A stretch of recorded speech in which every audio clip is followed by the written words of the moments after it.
selamat datang di Hyperball Talk, podcast tempat kita ngebahas sepak bola dengan cara yang beda. Bukan cuma gosip dan skor akhir, tapi juga strategi, visi, dan arah permainan yang membentuk masa depan Garuda. Dan hari ini spesial banget, karena ini adalah episode terakhir di season 1 kita. 3 episode terakhir udah jadi perjalanan seru, mulai dari ngebahas kegagalan timnas ke Piala Dunia, terus ke peran besar federasi, sampai akhirnya kita sampai di titik ini. Ngobrol soal siapa pelatih yang paling cocok buat timnas Indonesia ke depannya. Gue Farel bareng dua analisis andalan, yaitu Bung Aji yang selalu tajam dari sisi taktik, dan Bung Yusuf yang gak pernah takut ngomong apa adanya. Kita gak bakal nutup season ini dengan diskusi yang mungkin jadi pondasi buat arah sepak bola Indonesia selanjutnya. So, kalau fans sejati Garuda, jangan kemana-mana, dengerin sampai akhir karena ini bukan sekedar episode, tapi refleksi perjalanan Hyperball selama 1 musim penuh. Pertanyaan pertama, seperti apa karakter dan filosofi permainan yang ideal untuk timnas Indonesia ke depan? Federasi dan pelatih sering bicara soal identitas sepak bola Indonesia, tapi sebenarnya seperti apa gaya yang paling cocok? Apakah Indonesia sebaiknya mengusung gaya possession football atau counter attack cepat? Apakah karakter pemain kita lebih cocok bermain dengan intensitas tinggi atau tempo sabar dan terkontrol? Dan apakah sistem pressing agresif realitas dengan kualitas fisik pemain kita saat ini? Boleh? Oke, boleh dari gue dulu ya, Bung Yusuf izin. Oke. Kalau ngomongin identitas pemain Indonesia, banyak orang yang bilang kalau kita tuh lebih condong ke permainan yang punya kecepatan, determinasi, dan semangat juang yang tinggi. Tapi di balik semua itu, kita tuh kadang kurang disiplin di dalam taktiknya. Jadi idealnya si gaya permainan Indonesia ini kedepannya harus menyesuaikan si karakter pemain, bukan meniru negara-negara lain gitu. Kita cocok dengan gaya intensitas tinggi, cepat, dan direct, tapi tetap butuh struktur posisi yang jelas juga sih.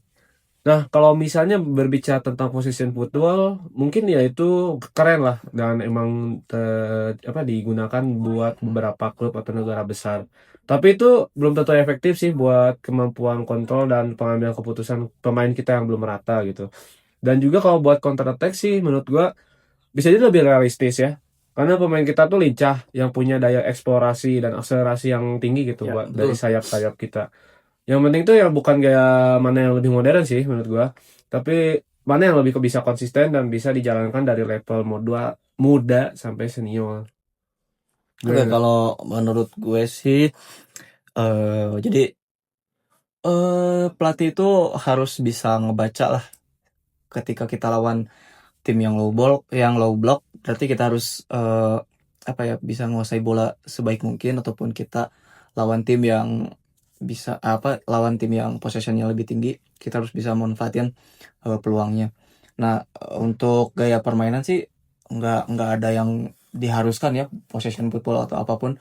Cuman kalau kita lihat dari kemampuan timnas sekarang yang banyak diisi oleh pemain-pemain yang lumayan banyak main di Eropa, menurut gue ya mereka lebih punya kendali gitu, lebih bisa menguasai bola, jadi kita bisa manfaatin itu dalam possession ketika kita unggul atau kita punya kesempatan untuk menguasai bola. Tapi juga kita punya punya kesempatan buat maksimalin counter attack kalau dengan pemain-pemain sayap kita yang baru, apalagi kayak Emiliano Jonathan itu kan bagus untuk counter attack ataupun Ole. Nah, jadi menurut gue tergantung kemampuan pemain kita gimana, dan juga tergantung lawan untuk penentuan gaya Betul main sih. pelatih ini. Situasional gitu kan. Ya, betul. Oke, lanjut ke pertanyaan kedua. Dari sisi taktik, apa tantangan terbesar yang akan dihadapi pelatih baru timnas Indonesia? Nah, di sini kan siapapun pelatihnya nanti pasti harus beradaptasi dengan realitas teknis dan mental tim. Nah, apakah masalah utama timnas saat ini ada di build up, transisi, atau penyelesaian akhir? Bagaimana pelatih baru bisa mengatasi kelemahan koordinasi antara lini belakang dan lini tengah? Dan apakah pelatih perlu mengubah formasi dasar atau cukup memperbaiki sistem yang sudah ada? Untuk taktik apa tantangan terbesarnya ya menurut gue gini sih, kita harus lihat jadi di mungkin sampai 5 tahun ke depan para pemain baru kita ini Calvin Verdong dan kawan-kawan masih bisa lah. Nah, tantangan di 5 tahun ini jadi si pelatih harus bisa meramu lah, apa gitu yang cocok, cara main apa yang cocok buat para pemain ini. Karena untuk saat ini kan mereka ya yang terbaik dan kemungkinan sampai 5 tahun ke depan kita juga bakalan sama lah isi pemainnya itu juga. Yep. Dan juga untuk masalah utamanya itu sebenarnya puzzle-nya udah lumayan udah lengkap ya sekarang. Kalau dari kita lihat di zaman STY kita kekurangan satu gelandang bertahan yang proper dan juga satu striker yang bagus.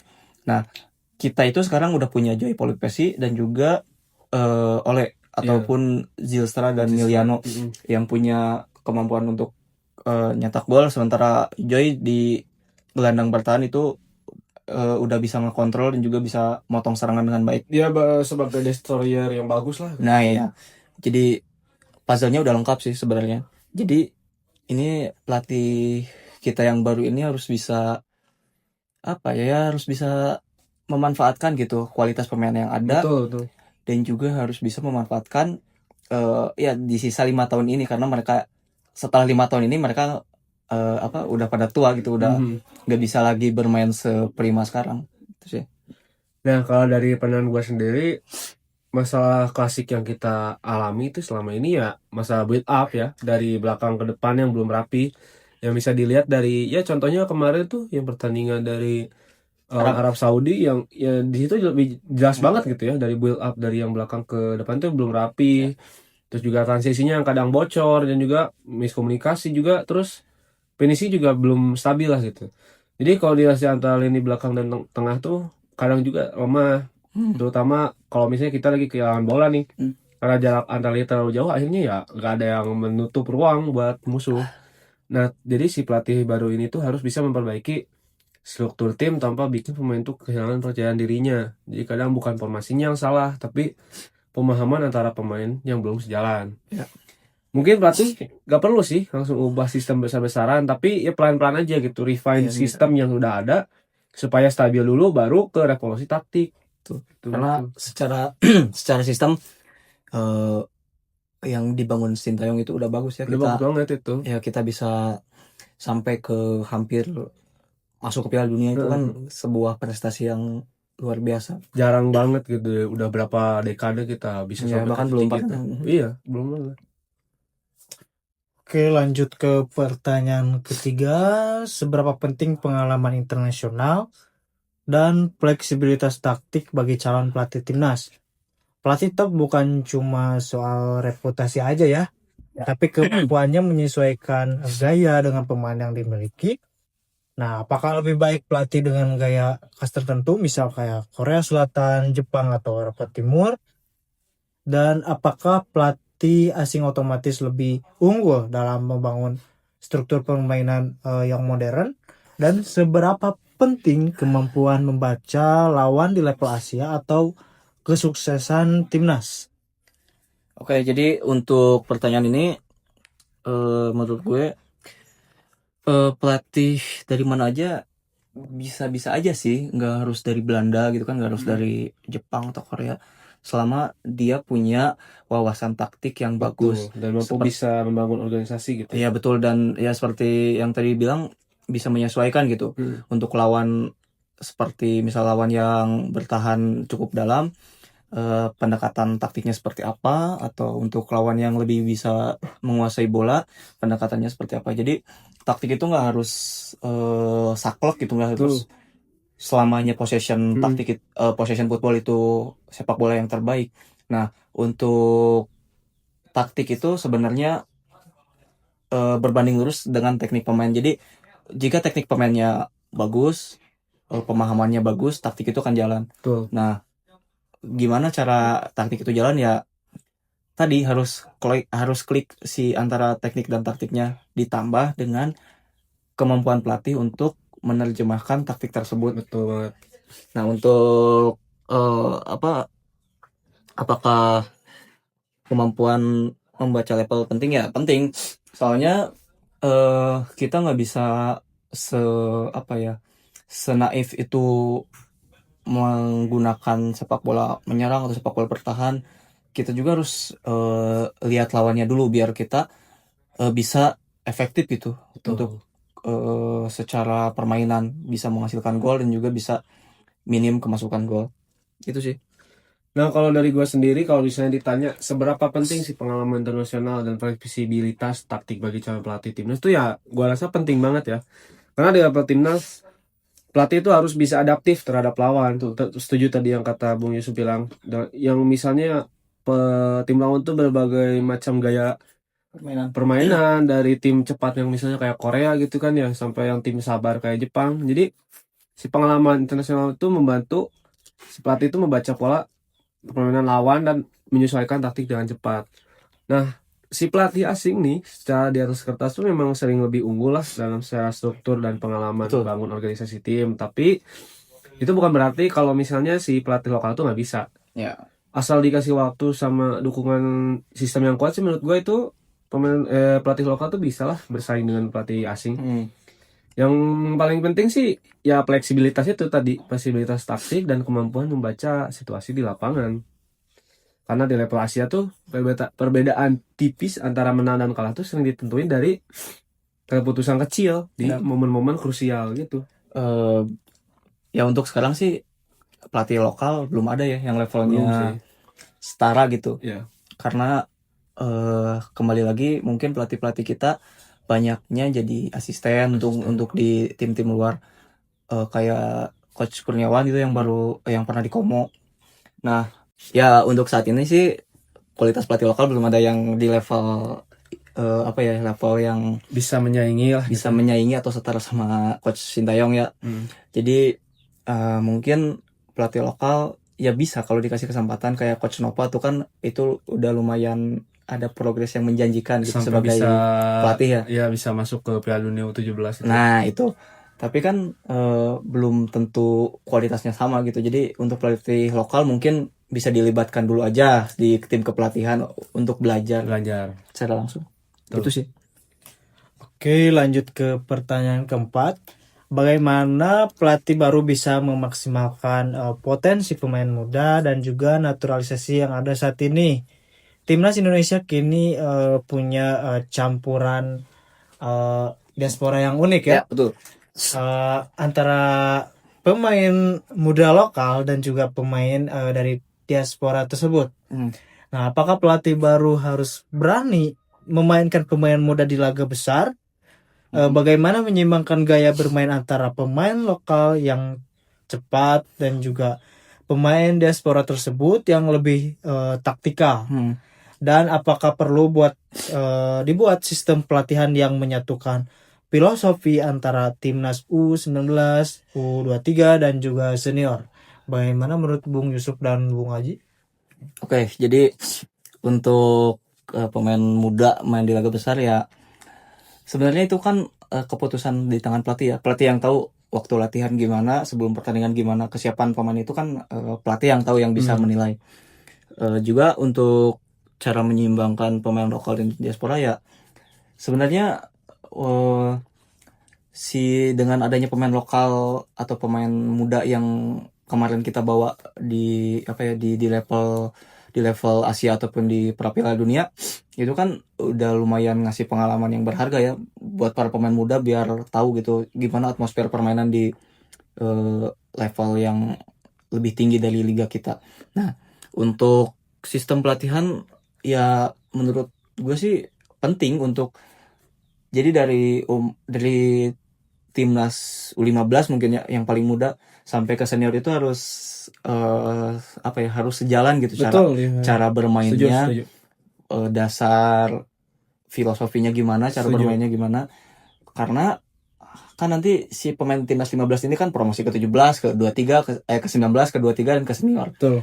Ujung-ujungnya si pemain-pemain muda ini kan bakal main di timnas senior. Jadi kalau sistem itu udah dikenalkan sejak mereka muda, nanti di level senior mereka akan lebih lebih menguasai dan lebih familiar gitu dengan Betul, cara bermain setuju, seperti setuju. itu. Iya. Ya, gue setuju sama Bung Yusuf ya, karena kita tuh harus punya kesinambungan antara timnas U16 sampai senior tuh harus punya filosofi yang sama. Karena kalau dari muda udah dibiasain gaya main tertentu, ya begitu naik ke timnas senior tuh ya nggak akan susah gitu buat adaptasinya dan nggak butuh waktu lama. Nah, gue ingin sedikit menambahkan aja ya, kalau misalnya sekarang emang timnas tuh punya kombinasi yang menarik. Ya, Misalnya dari pemain muda lokal yang cepet dan energik lah, plus pemain diaspora yang punya pengalaman taktik Eropa gitu. Nah, tantangannya tuh ya satu, menyatukan dua karakter itu jadi satu sistem yang seimbang. nah, Nah, pelatih baru yang sekarang harus punya PR nih, harus bisa berani kasih menit bermain buat pemain muda. oke. Bukan cuma di laga uji coba, tapi ya siapa tahu bisa coba aja di turnamen besar gitu. Karena dari situ mereka bisa tumbuh mentalnya. Karena ya yang pemain butuh itu ya mental juga penting banget sih buat kelangsungan suatu pemain bola. Ya udah paling gitu sih kalau Ya kalau emang udah layak sih pemain-pemain muda kayak Rizky Ridho ya, udah layak main di level yang tinggi, ya kenapa enggak Kenapa gitu enggak? dikasih kesempatan. Ya udah lanjut Lanjut next. ke pertanyaan yang terakhir.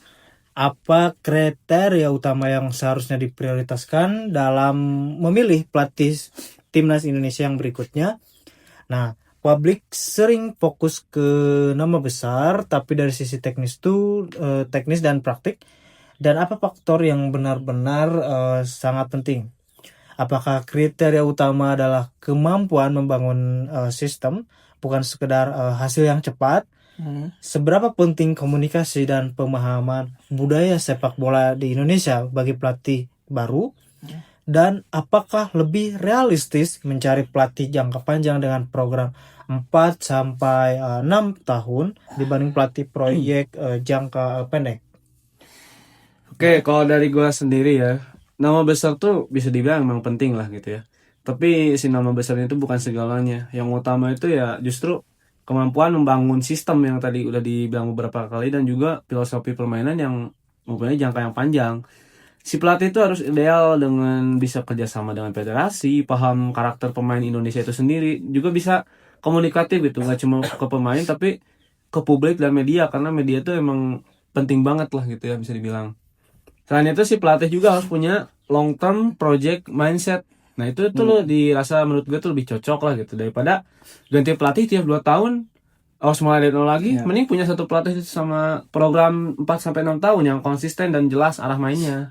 Nah sebenarnya itu tuh udah terjadi di era Sinteyong. Ya betul. Tapi ya mungkin federasi yang kurang percaya dengan beliau, akhirnya ya mulai dari nol lagi, yang akhirnya ya udah hasilnya kan sekarang kita lihat gagal gitu masuk ke Piala Dunia yang kita impi-impikan. Karena pada akhirnya semua itu dibangun bukan cuma untuk tim menang hari ini doang, tapi sistem yang bisa melahirkan pemain-pemain bagus buat di masa depan gitu. Ya, jadi untuk pertanyaan ini sebenarnya balik lagi ke federasi itu sendiri. Gimana sih federasi mau berencana atau mau bercita-cita dengan sepak bola kita? PSSI harus harus tegas gitu untuk ngasih kepercayaan, ngasih kesempatan untuk setiap pelatih yang akan datang. Sebenarnya ya gue setuju sih di Sintayong kita sebenarnya udah sedikit lagi tuh hasilnya akan kepetik, cuman ya karena federasi yang entah dapat bisikan dari mana gitu, Betul. tiba-tiba ganti pelatih di tengah jalan, yang ngebuat semua itu rusak lagi. Sebenarnya bukan masalah kita gagal ke Piala Dunianya sih, tapi lebih disayangkan karena Sintayong itu udah ngasih kejelasan taktikal atau permainan yang jelas gitu untuk Indonesia.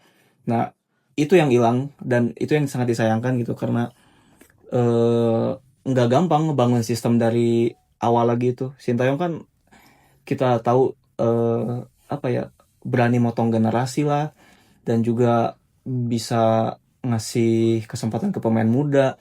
Itu tuh bukan sesuatu yang gampang dilakukan kalau nggak tahu caranya atau Betul. penerapannya yang baik. Nah, Sintayong kan bisa berhasil dengan baik gitu dengan motong generasi dan ngasih kesempatan ke pemain muda, dan lahirlah Rizky Ridho, Marcelino, pemain-pemain yang lokal yang bisa bersaing gitu di kualitas Eropa. Untuk apa ya? Ya pelatih itu ya bukan tuang sulap sih, gue setuju dengan pernyataan itu. Jadi federasi harus ngasih keleluasaan buat pelatih dalam penerapan apa ya taktik ataupun pemilihan pemain. Ya nggak bisa jangka pendek karena kita itu secara sistem dan secara ekosistemnya juga belum tumbuh sebagai negara sepak bola yang baik. Kalaupun kita udah kalau kita udah kayak Eropa, kayak Belanda atau Jerman yang pemainnya udah kualitasnya udah jelas, mau ganti-ganti pelatih juga ya sebenarnya nggak baik sih ganti-ganti pelatih, tapi kalau pemainnya udah bagus gampang gitu ganti pelatih juga. Nah karena kita pemain aja belum sebagus itu ya, menurut gue apa ya harusnya dikasih pelatih yang jangka panjang lah. Jangka panjang tapi ya menjanjikan juga, bukan jangka panjang malah membuat makin mundur lah. Ya betul. Nah, paling gitu sih. Lanjut ke pertanyaan inti dari episode ini. Menurut Bung Aji dan Bung Yusuf, siapa sih yang cocok untuk menjadi pelatih timnas Indonesia? Oke, kalau sebenarnya kan Pak Erick Thohir udah ngasih tahu kalau kita harus move on dari Sintayong. Jadi ya walaupun gue suka banget gitu sama Sintayong, cuman ya udahlah, berarti nama itu harus kita gugurkan, harus kita lupakan gitu kan. Betul. Nah mungkin kalau buat nama sih sepertinya siapa ya? Mungkin bisa tuh yang bekas pelatih Uzbekistan itu, Si karena Timur Kapadze itu. ya itu karena kelihatan gitu dia bisa ngebawa Uzbekistan ke Piala Dunia, dan juga dia kan lebih paham sepak bola Asia dulu gitu. Nah jadi untuk pelatih timnas selanjutnya menurut gue dia yang cocok. Seenggaknya dia bisa ngebawa timnas kita buat berkuasa dulu di Asia lah. Mungkin gak bisa ngalahin Jepang atau Korea, tapi seenggaknya kita bisa jadi jadi kompetitor mereka gitu. Jadi ya menurut gue siapa tadi namanya? Timur Kapadze. Nah, itu. Oke, kalau menurut gua sendiri punya pandangan, gua belum bisa melihat siapa sih calon untuk pengganti pelatih timnas selanjutnya. Yang jelas gue yang harapkan ya pelatih yang bisa membangun sistem dan filosofi permainan yang bagus dan juga mempunyai sistem yang jangka panjang, yang punya pemahaman karakter pemain Asia khususnya, dan juga bisa komunikatif lah dengan seluruh pihak. Paling gitu doang sih dari gue. Oh, jadi belum ada namanya nih. Belum ada. Gue belum bisa melihat lah, nggak ada yang terbayang. Walaupun menurut lo Timur Kapadze cocok, tapi menurut gue masih bukan kurang sih, belum terlalu meyakinkan. Nah, itu dia obrolan panjang kita soal siapa yang pantas dan seperti apa pelatih yang dibutuhkan timnas Indonesia. Bukan cuma soal taktik atau informasi saja ya. Ya. Tapi soal visi, adaptasi, dan keberanian membangun sistem yang konsisten. Dari Bung Aji, kita dengar pentingnya filosofi permainan yang jelas, berkelanjutan, sementara Bung Yusuf ngingetin percuma punya pelatih besar kalau sistem di lapangan juga nggak siap menerima idenya. Intinya siapapun nanti yang duduk di kursi pelatih timnas harus paham bahwa Indonesia bukan cuma butuh kemenangan cepat, tapi juga arah permainan yang bisa bertahan untuk generasi berikutnya. Dan di titik inilah kita resmi menutup season 1, 3 episode puluhan menit diskusi, dan yang paling penting semangat buat terus belajar dan pikir kritis tentang sepak bola Indonesia. Kita udah bahas kegagalan, perbaikan sistem, sampai harapan baru lewat sosok pelatih masa depan. Dan semua itu ngebentuk satu pesan besar bahwa cinta pada sepak bola harus selalu disertai kesadaran dan harapan buat jadi lebih baik. Buat semua pendengar yang udah nemenin Hyperball dari episode pertama sampai sekarang, terima kasih sudah jadi bagian dari perjalanan ini. dukungan kalian bikin podcast kecil ini hidup dan semoga kita bisa lanjut ke season 2 dengan energi yang sama atau bahkan lebih besar lagi. Gue Farel bareng Bung Aji dan Bung Yusuf pamit dari Hyperball Talk Season 1. Terus cintai permainan ini, terus berpikir kritis, dan ingat, Hyperball bukan sekedar gaya main, tapi cara pandang kita terhadap sepak bola.